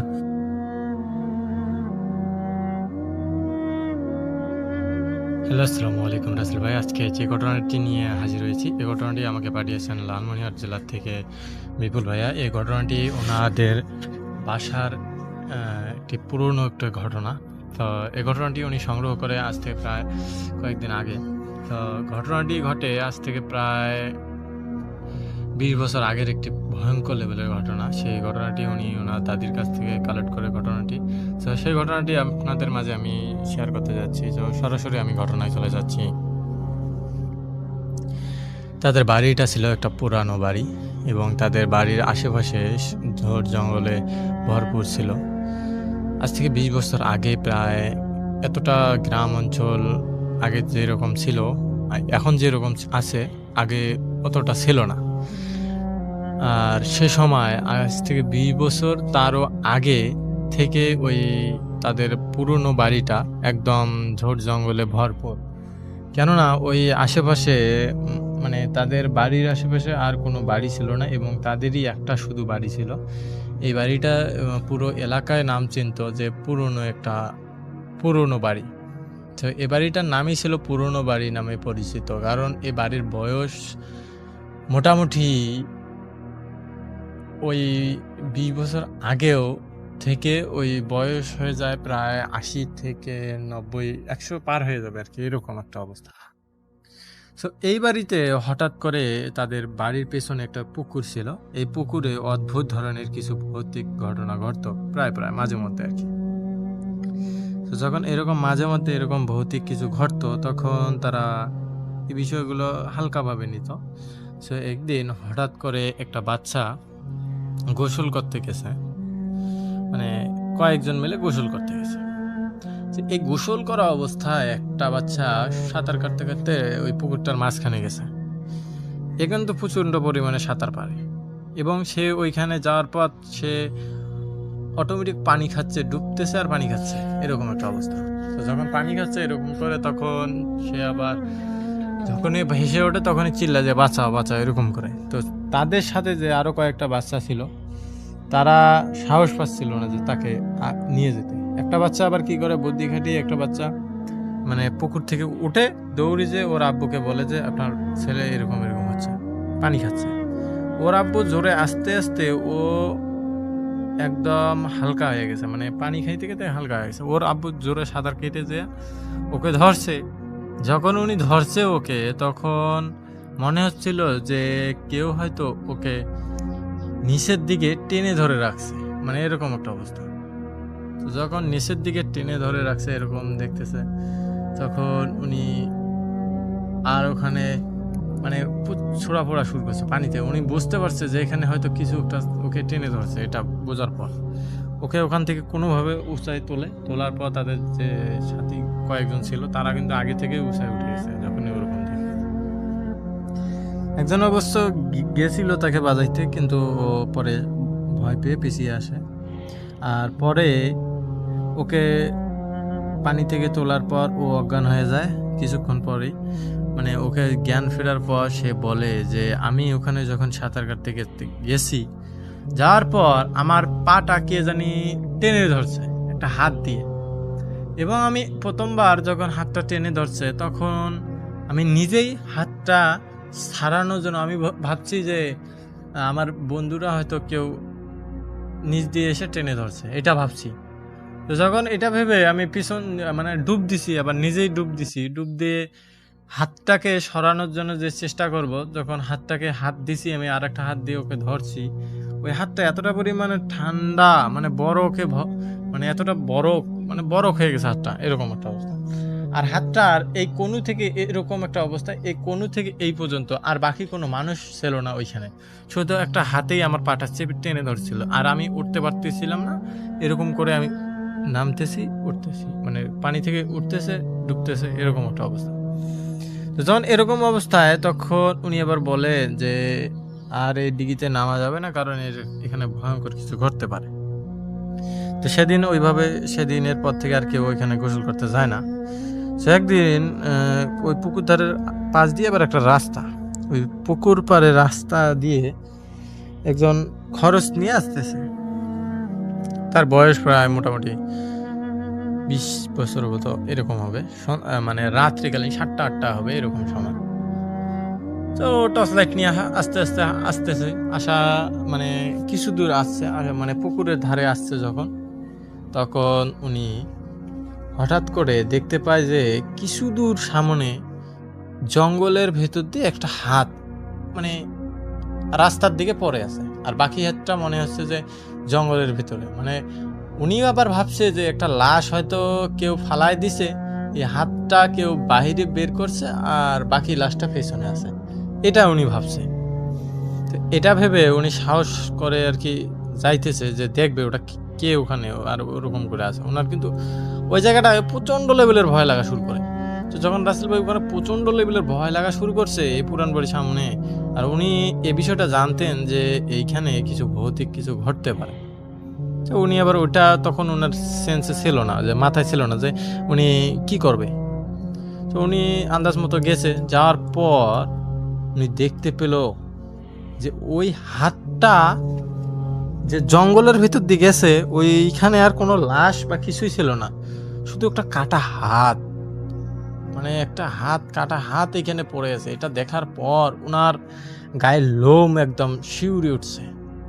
ওঠার পর উনি আবার কি করছে, ওই হাতটাকে না টাচ করিয়ে উনি এমন জোরে সামনের দিকে দৌড় দিছে, আর যখনই দৌড়াচ্ছে ওনার মনে হচ্ছিল যে হাতটা ওনার ঘাড়ের দিকে কেউ হাত দিয়ে টেনে ধরতেছে ওনাকে, মানে এরকম একটা অবস্থা। আর প্রচণ্ড লেভেলের ঠান্ডা লাগতেছে, আর কেউ মনে হচ্ছে যে ওনার পিছনে পিছনে আসতেছে আর ডাকতেছে। ও এটা ভেবে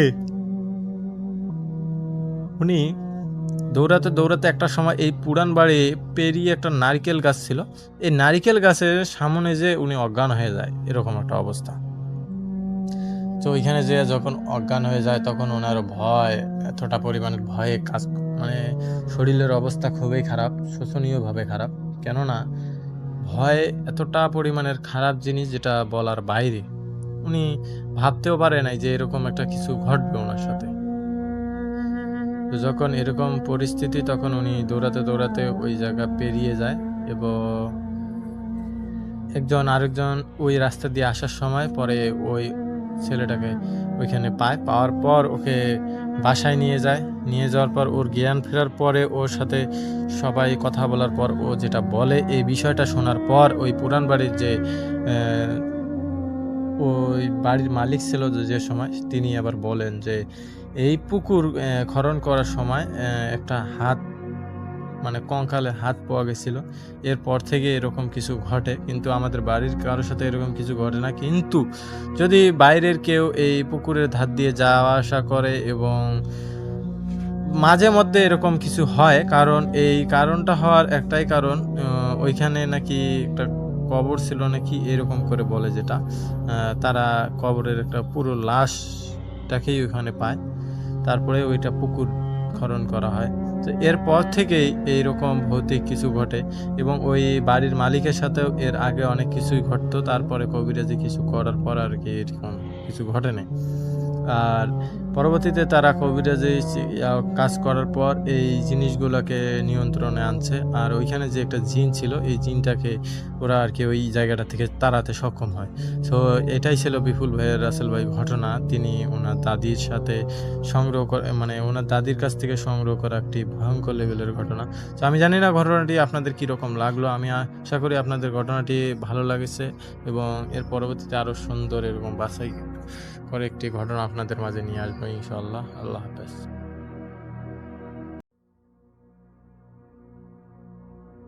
আসসালামু আলাইকুম লিসনার্স, রিয়াদ ফেরদৌস বলছি। আশা করি সবাই ভালো আছেন, সুস্থ আছেন। আমরা সবাই ট্যুর দিতে ভালোবাসি, কারণ নতুন নতুন অভিজ্ঞতা আমাদেরকে রোমাঞ্চিত করে। কিন্তু কিছু কিছু ঘটনা ঘটে যায় যা কখনো ভোলার মতো না। আজকে আমি যে ঘটনাটি শেয়ার করব, ঘটনাটি আমার সাথে শেয়ার করেছেন চন্দন মল্লিক। তো সরাসরি ঘটনায় চলে যাই। সময় তখন 2019 সাল, জানুয়ারি মাস। খুব শীত পড়েছে। উনি তখন অনার্স 3য় বর্ষের ছাত্র। তো একদিন ওনারা 2 বন্ধু মিলে প্ল্যান করলেন যে কক্সবাজার সমুদ্র সৈকতে ঘুরতে যাবেন। তো যাই হোক, ওনাদের কারোই কক্সবাজার যাওয়ার আগে কোনো পূর্ব অভিজ্ঞতা ছিল না। জায়গাটা ছিল তাদের জন্য একদম নতুন। তারা সবাই খুব আনন্দিত। তো ভোর 5টার দিকে ওনারা বাসা থেকে বের হলেন।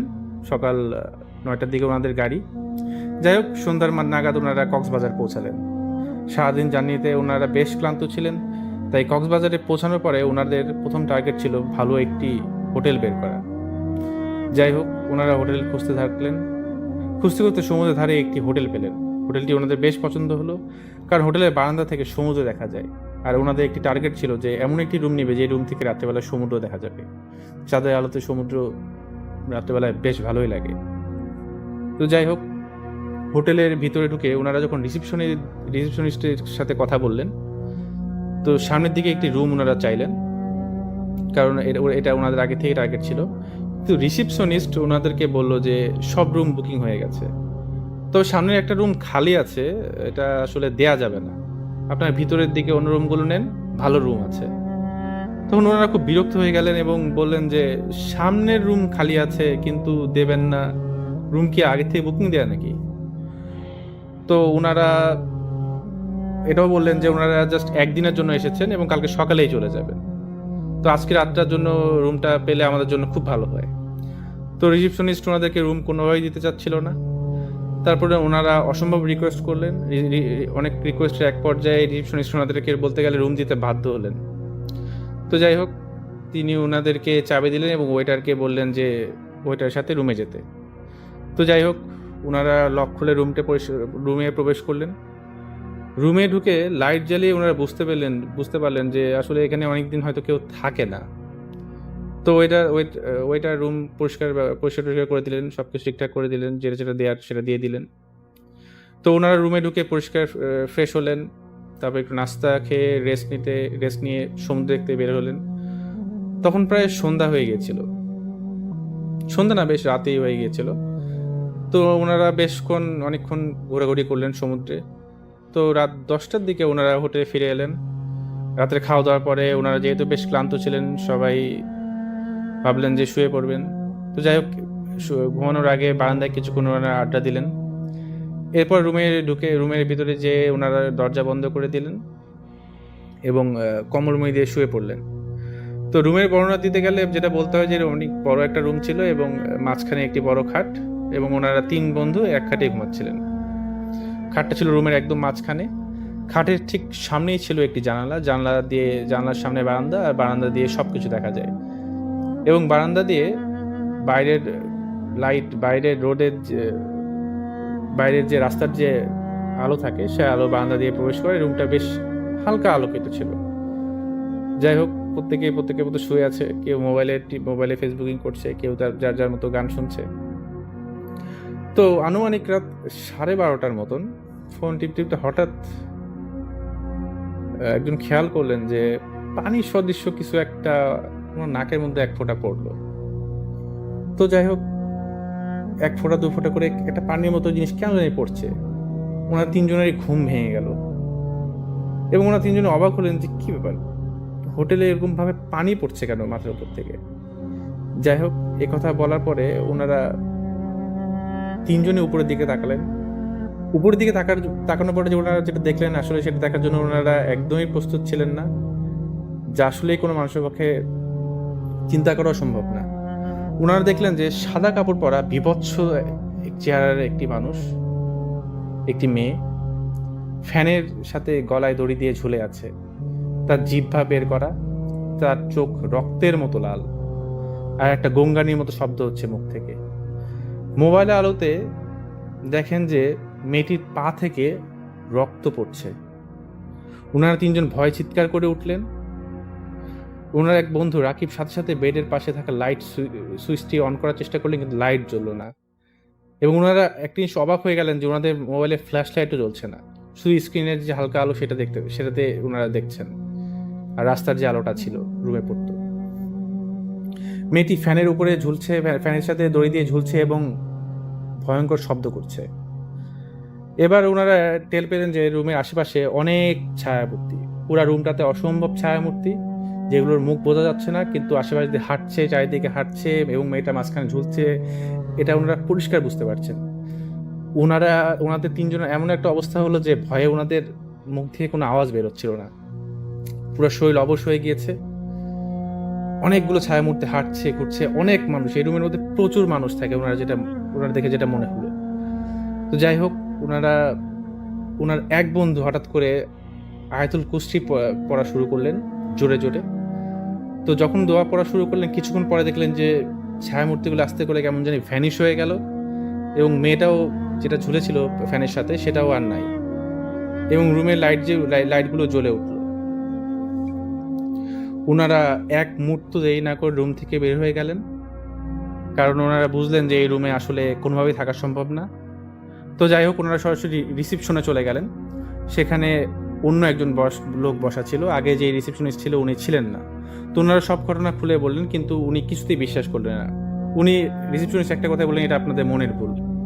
যাই হোক, ওনাকে আর খুব বেশি কিছু বলল না, কারণ ওনারা আসলে রুমটা জোর করেই নিয়েছিলেন। যাই হোক, এরপর রিসিপশনিস্ট ওনাদেরকে আরেকটি রুম দিলেন ভিতরে রাতে থাকার জন্য। তো ওনারা সারা রাত পরে একটি রুমে গেলেন, বাট ওনাদের কারোই ঘুম হলো না, কারণ এরকম একটা অভিজ্ঞতা পরে আসলে ঘুমা হওয়া সম্ভব না।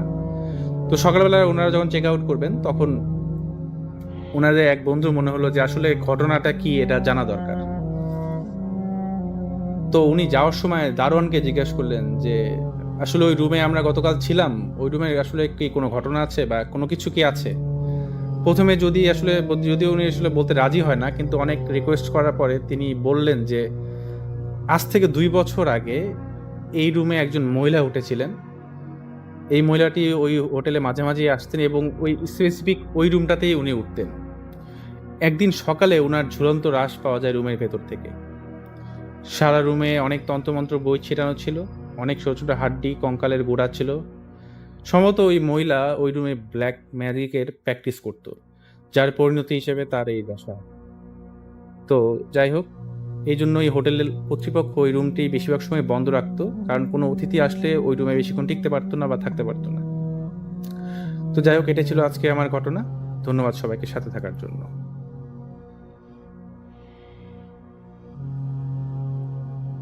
এখন যে ঘটনাটি আপনাদের সাথে শেয়ার করবে, এই ঘটনাটি আমাদেরকে পাঠিয়েছেন সিলেটের সদর উপজেলা থেকে শাহেদ ভাই। উনি বর্তমানে সিলেটের এমসি কলেজে অধ্যয়নরত রয়েছেন। আর ঘটনাটির সূত্রপাত ওনারই একজন ভাতিজি, তার নাম হচ্ছে সাবিনা, তার থেকে, এবং বিষয়টি একটি মারাত্মক একটা পর্যায়ে চলে গিয়েছিল, যেটি একটি পরিবারে খুবই মর্মান্তিক এবং বেদনাদায়ক পরিণতি বয়ে এনেছিল। চলুন শুরু করি ঘটনাটি। ঘটনাটি খুব বেশি দিন আগের নয়, 2018 কি 19 সালের দিকে ঘটেছে। আর এই যে শাহেদ ভাইয়ের ভাতিজি সাবিনা, সে এই জালালাবাদের একটি স্থানে লেখাপড়া করত, একটি স্কুল অ্যান্ড কলেজে। মূলত এই সাবিনাদের বাড়ি হচ্ছে সিলেটের জালালাবাদে। একদিন কি হয় যে সাবিনা সে ক্লাসের টিফিন পিরিয়ডে বন্ধুদের সাথে খেলাধুলা করছিল। স্কুলের যে মাঠ থাকে সেখানে তার যেই বান্ধবীরা আছে আর কি, তাদের সাথে খেলাধুলা করছে। তো খেলাধুলা করতে করতে তার খাবারের সময় হয়ে যায় বা ক্ষুধা লাগে আর কি। তো ওই সময়ে তার সাথে থাকা যে খাবারটা বাড়ি থেকে নিয়ে এসেছিল সেই খাবারটা সে খায়। খাবার খাওয়ার পর কিছু অংশ বেঁচে যায়। এখন এটা সে কোথায় ফেলবে? এটা ফেলার জন্য কি করে, স্কুল থেকে একটু পাশে একটা ঝোপ জঙ্গলের মতো রয়েছে, ওখানে একটা বড় বট গাছের মতো রয়েছে, ওইখানে সে ছুঁড়ে ফেলে দিয়ে চলে আসে। জাস্ট এতটুকুই। আপাতত দৃষ্টিতে এইটা খুবই স্বাভাবিক একটি বিষয় বলে মনে হচ্ছে, কিন্তু না, এটা খুবই একটা অশুভ ঘটনার সূত্রপাত মাত্র। ওই দিন সে স্বাভাবিকভাবেই স্কুল ছুটির পর বাড়িতে চলে আসে। বাড়িতে চলে আসার পর সন্ধ্যার পর থেকে শুরু হয়ে যায় সমস্যা। তার আচরণে মারাত্মক রকমের অস্বাভাবিকতা লক্ষ্য করা যায়। চিৎকার, চেঁচামেচি, ভাঙচুর এগুলো শুরু করে দিয়েছে, উল্টোপাল্টা কথা বলছে। এই সাবিনার আরেকটা ভাই ছিল, তার নাম হচ্ছে বেলাল। তো এই বেলাল সে খুব নামাজ কালামে ভদ্র একটা ছেলে ছিল।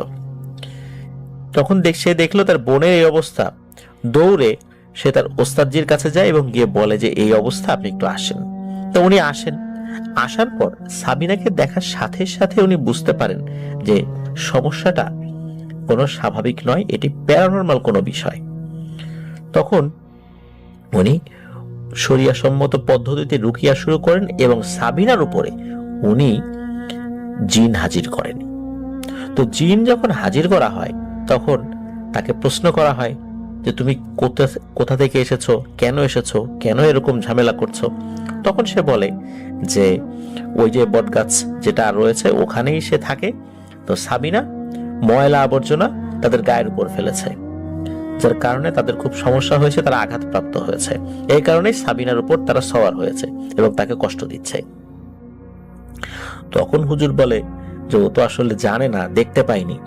তখন জিনেরা বলে যে ময়লা আবর্জনা ফেলার জায়গা তো ওইটা না, স্কুলে ডাস্টবিন রয়েছে, নির্দিষ্ট জায়গা রয়েছে ময়লা আবর্জনা ফেলার জন্য। তো সেইখানে না ফেলে সে কেন স্কুলের পেছনে খানিকটা পথ হেঁটে গিয়ে ওই জায়গাটাতেই ফেললো? এটা তো তার অন্যায় হয়েছে। কারণ একজন শিক্ষার্থী হিসাবে স্বাভাবিক যে ম্যানারটা থাকার দরকার ছিল সেই ম্যানারটা সে পালন করেনি। একজন শিক্ষার্থী সে পরিষ্কার পরিচ্ছন্নতার দিকে লক্ষ্য রাখবে, আর যেখানে সেখানে স্কুলের আশেপাশে সে ময়লা করবে না, এটাই স্বাভাবিক। কিন্তু সাবিনা কিন্তু এই কাজটি করেনি। না করে সে যে কাজটি করেছে তার দৃষ্টিতে সেটা কোনো সমস্যা না হলেও এটি একটি সমস্যা বয়ে আনে, প্রিয় লিসেনার্স। তো যাই হোক, জিনদেরকে বিভিন্নভাবে রুকিয়ার পদ্ধতি অ্যাপ্লাই করে ওই সময়ের মতো তাদেরকে তাড়ানো হয়। তবে ওই জিনটি বলে যায় যে সে আবার আসবে। তো হুজুর ওই সময়ের মতো ঝাড়ফুঁক করে দিয়ে যান, কিছু ব্যবস্থা দিয়ে যান, কিছু আমল শিখিয়ে দেন, এরপর হুজুর চলে যান। এরপরে সাবিনা স্বাভাবিক। এর কয়েকদিন পর থেকে শুরু হয়ে যায় আর একটা মারাত্মক ঘটনার সূত্রপাত।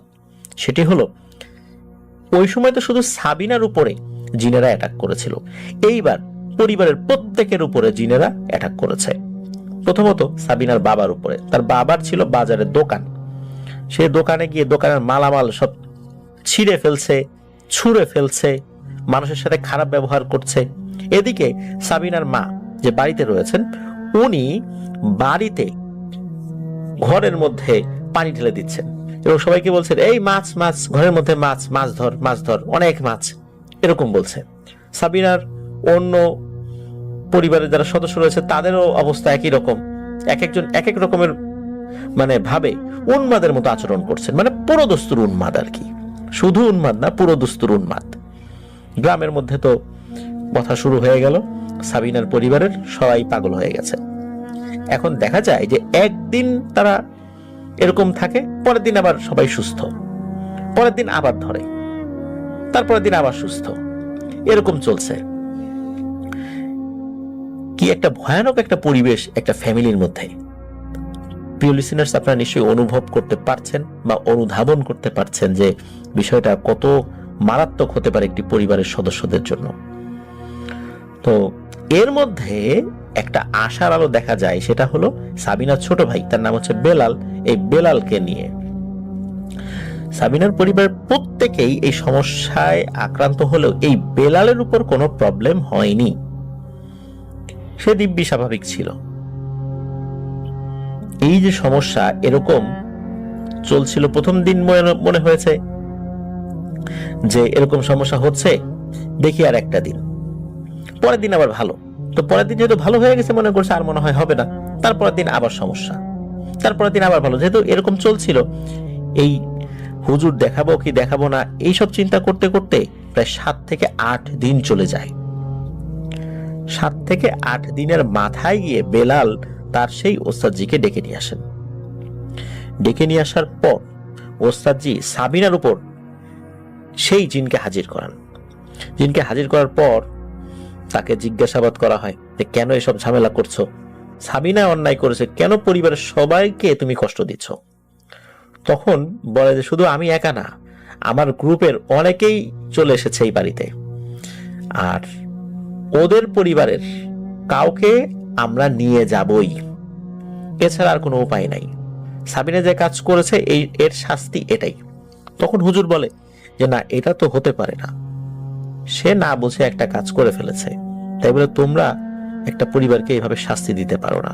তোমরা কি করলে চলে যাবা বলো? আপোষে আসো, মীমাংসা করো, তাহলে তোমাদের জন্য ভালো, এদের জন্য ভালো। আর যদি তা না করো তাহলে তোমাদের জন্য কিন্তু খারাপ হবে। এই ছোট বিষয়টা বেশি দূরে নিয়ে যেও না। তখন ওই জিনের সর্দার বলে যে ঠিক আছে, আপনার কথা আমরা মানলাম। ওদের গোয়ালে একটা ষাঁড় গরু আছে, এই ষাঁড় গরুটা অমুক সময়ে অমুক দিন দিয়ে আসতে হবে, যেই জায়গাতে সাবিনা ময়লা ফেলেছিল ওইখানে। মানে একটা সময় বলে আর কি, নির্দিষ্ট কোন সময় এটা শাহিদ ভাই আমাদেরকে বলতে পারেন নাই। এখন এই জিনিসটা যখন বলে তখন হুজুর বলে আচ্ছা ঠিক আছে, তোমাদেরকে সেটাই দেয়া হবে, তবে ওদের তো আসলে ষাঁড় গরু বেশি নাই, একটাই আছে, আর ওদের গরুও তো বেশি নেই, তো তোমরা এই ষাঁড় গরু বা গাই গরু না নিয়ে অন্য কিছু একটা নাও। কিন্তু জিনের সর্দার বলে যে না, ওই ষাঁড় গরুটাই আমাদের লাগবে, তাহলে আমরা চলে যাব, এই ফ্যামিলির উপর আমরা আর কোনো রাগ ছাড়বো না। তখন হুজুর বলে যে আচ্ছা ঠিক আছে, এই ফ্যামিলি এইটাই দেবে, তোমরা চলে যাও। তখন ওই জিনের সর্দার বলে ওয়াদা দিলেন কিন্তু আপনি, এর জন্য বরখেলাফ না হয়, আর বরখেলাফ হলে আমরা যা করব সেই জন্য কিন্তু আমাদেরকে কোনো দোষারোপ করা যাবে না। এই বলে ওই জিনের সর্দার চলে যান। চলে যাওয়ার পর এই যে সাবিনার যিনি বাবা, উপস্থিত ভাবে উনি মানে তাল মিলিয়েছেন যে হ্যাঁ হ্যাঁ দেব দেব, কিন্তু যখন জিন চলে যায়, জিন চলে যাওয়ার পর ওনার মনের মধ্যে খটকা লাগে যে আসলে কি জিন আসছিল না কি, এইটা কোনো ভুগিযোগী কিনা, এরকম মাথার ভিতরে চিন্তা ঢোকে। আর তাছাড়া উনি একটু কৃপণ টাইপের ছিলেন আর কি। তো যখন ওনাকে চাওয়া বলা হয়েছে যে জিন চেয়েছে এরকম আপনার ষাঁড় গরুটা দিতে হবে, তখন উনি বলতেছেন যে না, এইটা কি হয় নাকি, একটা ষাঁড় গরু দিয়ে দিব, হ্যাঁ কোত্থেকে কি হইলো না হইলো, কাকে দেব, কি করব, না এটা হয় না, ষাঁড় গরু দিব না। আর হয় কি, এর পরের দিন থেকে আবার সবাই সুস্থ হয়ে যায় আর কি, কোনো সমস্যা নাই। তো ওই দিন তো উনি নিষেধ করেছিলেন, মানে শুরুতে বলেছিলেন যে হ্যাঁ দেব, কিন্তু পরে আবার বলছেন যে না এটা দিব না, কিন্তু পরের দিন থেকে ওই ফ্যামিলির সবাই কিন্তু আবার সুস্থ। এভাবে একদিন যায়, 2 দিন যায়, 3 দিন যায়, কোনো অস্বাভাবিকতা নাই ওই ফ্যামিলিতে, মানে একদম স্বাভাবিক হয়ে গেছেন। ওই যে একদিন বাদে বাদে যে পাগল হয়ে যাওয়ার একটা সমস্যা, এই সমস্যাটাও নাই। তখন ওই সাবিনার বাবা উনি ওই বিষয়টা একদমই অ্যাভয়েড করে যান। হুজুর কয়েকবার রিমাইন্ডার দিয়েছিলেন, মানে মনে করিয়ে দিয়েছিলেন, কিন্তু উনি বিষয়টা এড়িয়ে যান, বলতে কই সমস্যা তো হচ্ছে না, তাহলে এখন দেবো কেন? আসলে সমস্যা হচ্ছিল না, কিন্তু বিপদ কিন্তু বাকি ছিল।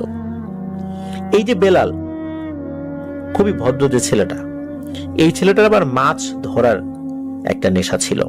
ওদের বাড়ি থেকে খুব কাছেই একটা খাল ছিল। ওই খালের একদম শেষ মাথায় গিয়ে একটা জঙ্গলের মতো ছিল। ওখানে নাকি অনেক ভয়ের ঘটনাই ঘটে টটে। যাই হোক, তো এই বেলাল কি করেছে, বড় বড় মোটা মোটা প্রায় 4টা কলা গাছ দিয়ে একটা ভেলা তৈরি করেছে। ওই ভেলার উপরে জাল নিয়ে, কারেন্ট জাল আর কি, ওই খালের একটা জায়গা থেকে আর একটা জায়গায় সে পেতেছে। এরকম কয়েকটা জায়গায় সে পাতে। তো বাড়ি থেকে সে যখন বের হয়, তার মায়ের কাছ থেকে বিদায় নিয়ে বের হয় যে আমি যাচ্ছি ওই খালে জাল পাততে। তো সে আসরের পরে বের হয়েছে, মাগরিবের আগেই জাল পেতে সে আবার বাড়িতে ফেরত আসবে, মাগরিবের নামাজ সে মসজিদে জামাতের সাথে আদায় করবে। এমনটাই সে করে আর কি। ওই সময় কিন্তু বর্ষাকাল ছিল। তো বেলাল গিয়েছে, কিন্তু মাগরিবের আজান হয়ে যায়, বেলাল আর বাসায় আসে না। কোনো কারণে একটু দেরি হতেই পারে। এদিকে মাগরিবের আজান হয়ে এশার ওয়াক্ত হয়ে যাচ্ছে, কিন্তু বেলাল বাসায় আসে না। তখন সকলের মনে তো সন্দেহ লাগে, কি ব্যাপার, বেলাল বাসায় আসে না কেন? তখন বেলালের বাবাও ইতিমধ্যে জেনে গেছেন যে বেলাল বাসায় আসে নাই। তখন উনি এবং বেলালের অন্যান্য ভাইরা তারা বের হয়েছে, খালের ওইখানে গিয়েছেন। তারা টর্চ লাইট নিয়ে গিয়েছেন, ডাকাডাকি করছেন, এই বেলাল বেলাল এরকম বলে, কিন্তু তাকে কোথাও পাওয়া যাচ্ছে না। তারা একটি নৌকা নিয়ে আগাতে থাকেন এবং বেলাল যেখানে জাল পাতে সেই জায়গায় গিয়ে দেখেন জাল কিন্তু একদম ঠিকঠাক, জাল পাতা হয়েছে। জাল উঁচু করে দেখেন যে সেখান থেকে মাছ খোলা হয়নি, মানে পেতেছে আর কি। বেলাল গেল কোথায়? আর তার ভেলাটাই বা গেল কোথায়? কেউ কেউ বলছেন যে ও মনে হয় ভেলা নিয়ে অন্য সাইডে চলে গেছে, কোনো কাজ থাকতেই পারে। কিন্তু মনের যেই একটা খচখচানি, এটা তো যায় না যে না আন্দাজে বললে তো হবে না, আসলে সে কোথায় গিয়েছে তা তো আমরা জানি না। কিন্তু এইখানে আসার পর সে যে ফেরত যায় নাই, এটাই হলো সবচেয়ে বড় কথা। এবং কেউ তাকে দেখেও নাই অন্য কোনো জায়গায়, তাহলে সে গেল কোথায়? তখন খোঁজা শুরু হয়ে যায়। ওই গ্রামেই যমজ 2 ভাই ছিল। এরা মাছ ধরায় খুব পটু ছিল, ভালো সাঁতারও ছিল, ডুবুরিও ছিল, পানির নিচে ডুব দিয়ে অনেকক্ষণ থাকতে পারত। তো এই 2 ভাইয়ের কাছে যখন খবর যায়, ওরাও বেলালকে খুব ভালো করে চিনত, ভদ্র ছেলে হিসাবে বেলালের তো সুনাম ছিল। তো এই 2 ভাই ছুটে আসে, কি হয়েছে কি হয়েছে তারা শোনে। তখন ওরা ডুব দিয়ে পানির নিচে খুঁজতে থাকে। 2 ভাই 2 দিকে চলে যায়। ওই খালের বিশাল বড় খাল, তো তারা ডুব দিয়ে খুঁজতে থাকে। আর এক এক ভাই যখন ডুব দেয় অনেকক্ষণ থাকে, তো অনেক জায়গা নিয়ে তারা খুঁজতে পারে। এর মধ্যে একজন ভাই সে হঠাৎ করে চিৎকার করে ওঠে, এই আপনারা সবাই এদিকে আসেন, এইখানে মনে হয় কিছু একটা আছে। তখন সবাই ওই দিকটাতে যায়। ওখানে কিন্তু কোমর পানি ছিল, পানি কিন্তু খুব বেশি না। আর ওইটা খালের মতো, তো ওইটা বর্ষাকাল ছিল, তো ওখানে বড় বড় ঘাস হতো। যখন বর্ষার পানি চলে আসতো ওই ঘাসগুলো ডুবে যেত। তখন ওই ছেলেটা বলছে যে এই জায়গাটাতে মনে হচ্ছে এই বড় বড় ঘাসগুলো প্যাচ দিয়ে দড়ির মতো তৈরি করে একটা এই কলা গাছের ভেলা মাটির সাথে বেঁধে রাখা হয়েছে। কারণ কলা গাছের ভেলা তো ভেসে থাকে, কিন্তু ওই জিনিসটা মাটির সাথে বেঁধে রাখা। অন্য কয়েকজনও তাড়াতাড়ি করে পানির মধ্যে নেমে পড়েন, তারা নৌকায় ছিলেন। তো তারা দেখেন আসলেই তো ঠিক একটা ভেলা, আর এই ভেলাটা 4টা কলা গাছ দিয়ে তৈরি, আর বেলালের ভেলাটাও 4টা কলা গাছ দিয়ে তৈরি ছিল। তখন তারা কয়েকজন ডুব দিয়ে, পানি তো বেশি ছিল না, দাঁড়িয়ে থেকেই জাস্ট খালি মাথাটা নিচু করেছেন। তো ওই ঘাসের যেই দড়ির যে গিট ওইগুলো খুলেছেন, খোলার সাথে সাথে ভেলাটা ভস করে ভেসে ওঠে। আর ওই ভেলার নিচেই ছিল হচ্ছে বেলাল। বেলালের দেহটাকে ওই ভেলার নিচেই চাপা দিয়ে রাখা হয়েছিল এবং ভেলাটাকে বেঁধে রাখা হয়েছিল ঘাস দিয়ে। বেলালের ডেড বডি ওইখান থেকে উদ্ধার করা হয়, বাড়িতে নিয়ে আসা হয়।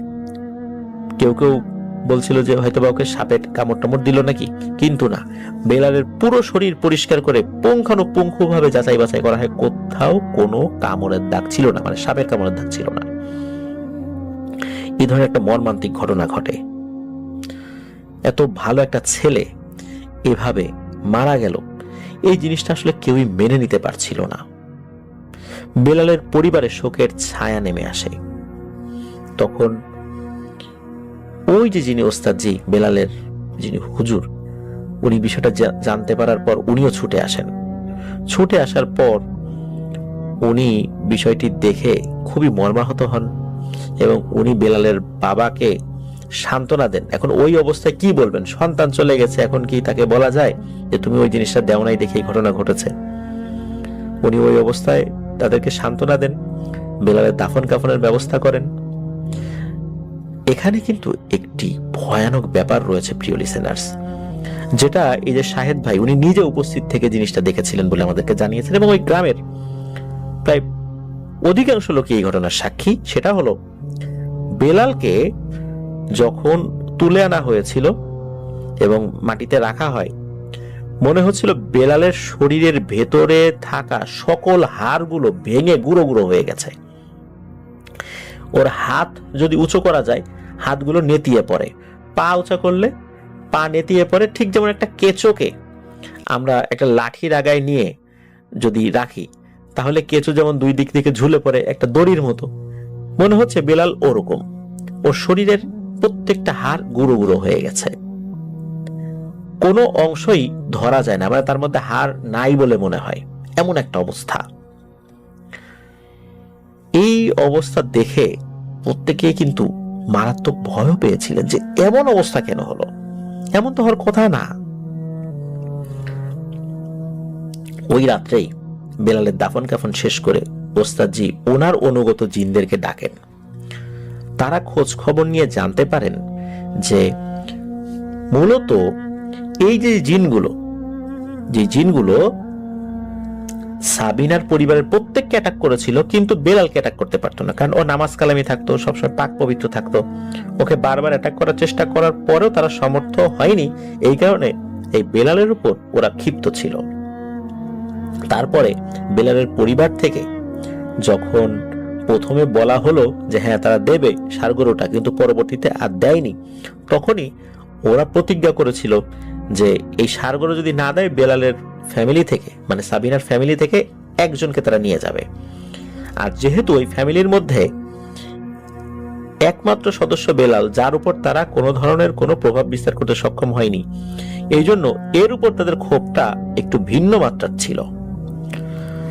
আর যেদিন বেলাল মারা যায়, ওই দিন আসরের পর সে যখন বের হয়েছে, তখন ওই অবস্থাতে তার অজু ছিল না, এক নাম্বার বিষয়। দুই নাম্বার ব্যাপার হলো, সে যে লুঙ্গিটা পরতো, লুঙ্গিটা হাঁটুর উপরে উঠিয়ে রেখেছিল, কারণ ওই যে পানি লাগতে পারে, এই জন্য মূলত তার ফরজ তরক হয়েছিল। এই দুইটো, মানে এই যে ব্যাপার দুটো, এই দুটো বিষয়টাই ওই যে দুষ্টু জিনগুলোর একটা মোক্ষম সুযোগ নিয়ে আসে বেলালকে আক্রমণ করার জন্য।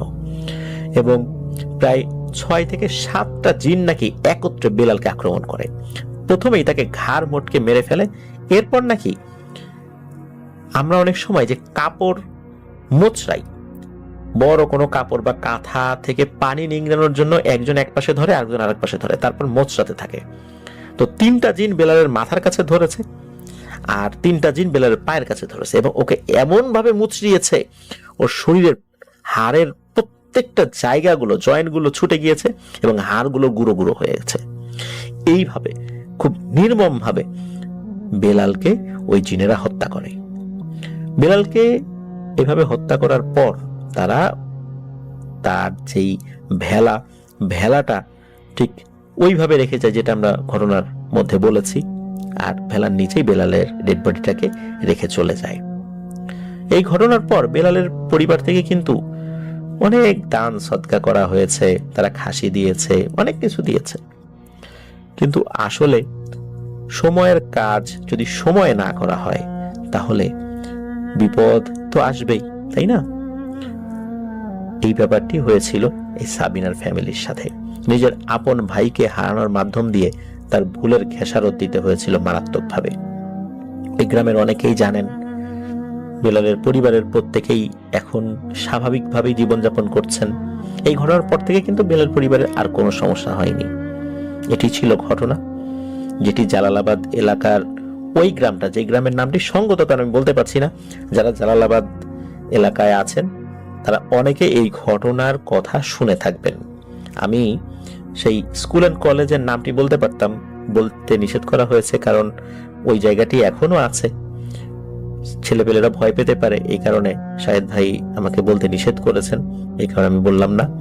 প্রিয় লিসেনার্স, ভুল আমাদের কাছে যেটা ভুল, কিন্তু অন্য জগতের অশরীরীদের কাছে সেটা ভুল না, তাদের কাছে এটা বড় একটা অন্যায় এবং অপরাধ। এই জন্য আমাদের সবসময় কিন্তু সতর্ক থাকা উচিত। ময়লা আবর্জনা যেখানে ফেলার দরকার সেখানেই ফেলা উচিত। এলোমেলো ভাবে হুটহাট করে কোনো জায়গায় থুতু, কফ, ময়লা আবর্জনা কোনো জিনিস ফেলা উচিত নয়। রাতের বেলা তো বেশি উচিত নয়। অনেকে এগুলোকে কুসংস্কার মনে করেন, কিন্তু না, এগুলো কুসংস্কার নয়, এটা কিন্তু একটা সাধারণ শিষ্টাচারের মধ্যেও পড়ে। আপনি যদি এটাকে কুসংস্কার বলেও মনে করেন, তারপরেও কি আপনি রাতের বেলা বা যেখানে সেখানে কফ, থুথু, ময়লা আবর্জনা ফেলবেন? নিশ্চয়ই না। এই বিষয়গুলোতে আমাদেরকে আরো সচেতন হতে হবে।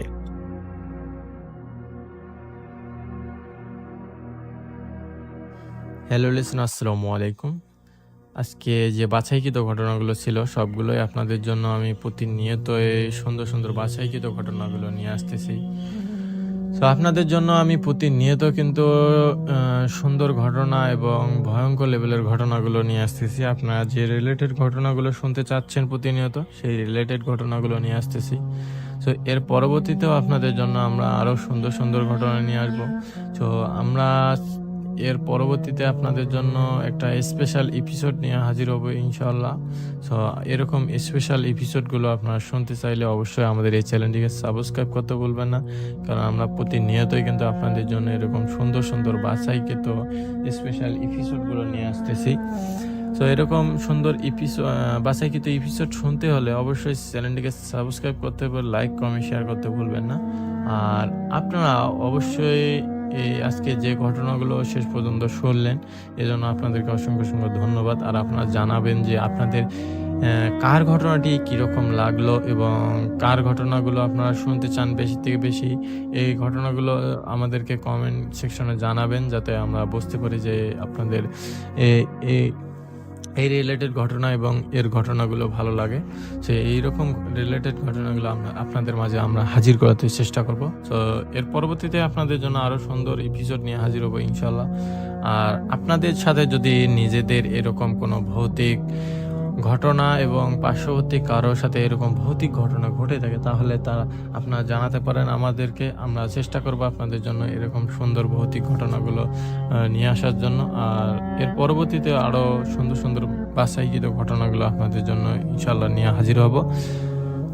আর আজকে যারা এই চ্যানেলে নতুন, অবশ্যই চ্যানেলটিকে সাবস্ক্রাইব করতে ভুলবেন না। আর আমরা এরপরে একটা স্পেশাল এপিসোড, আরও সুন্দর এপিসোড নিয়ে হাজির হবো ইনশাল্লাহ। তো অবশ্যই আপনারা এই চ্যানেলের পাশে থাকবেন। আর প্রতিনিয়তই কিন্তু এই চ্যানেলে রাত 10টার সময় ভিডিও পাবলিশ করা হয়। তো অবশ্যই আপনারা এই ভিডিওগুলো দেখার জন্য চ্যানেলটিকে সাবস্ক্রাইব করতে ভুলবেন না। আজকের মতো এখানে বিদায় নিচ্ছি, আবার দেখা হবে নতুন এপিসোডে। আল্লাহ হাফেজ।